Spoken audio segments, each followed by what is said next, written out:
Now, as you sent the letter yesterday looking for the additional Medicaid funds from Washington, was it maybe not the best idea in the world to have the legislature craft the budget with $238 million of Medicaid funding missing? Is there any guarantee Washington is going to come through with it? Back in January, when I presented my budget, I did not put that speculative money in it because I just felt like until we knew for sure it was going to be there, we really shouldn't count on it.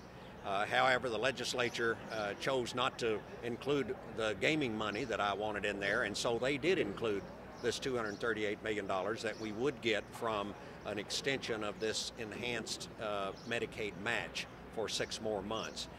Now there's some question about that, and obviously it's of great concern to me. Now, about 30 or 40 other states also did the same thing in their budgets. They all are counting on it, and so we're working very hard with the House of Representatives and the Senate in Washington, D.C.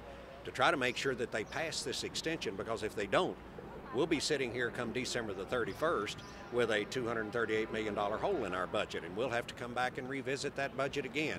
And that'll be very difficult. We have really pared this thing down to the bare bones, and we've been able to do it and preserve education for the most part in some of our priorities. But if you're going to take another $238 million out of it, it's going to hurt everything.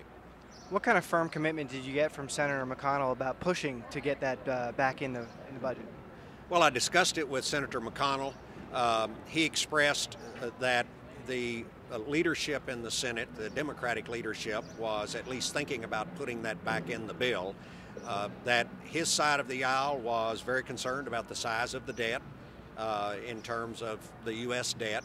And so I didn't really get any assurances. He obviously understood the concerns, and I did convey to him that this is a bipartisan concern in Kentucky. Senator Williams, the leader of our Senate, is very much in favor of this also, as is Greg Stumbo, the Speaker of the House. So we're all going to be working in a bipartisan way to try to make sure that that extension is granted so that we will be able to function for the next 2 years under our budget.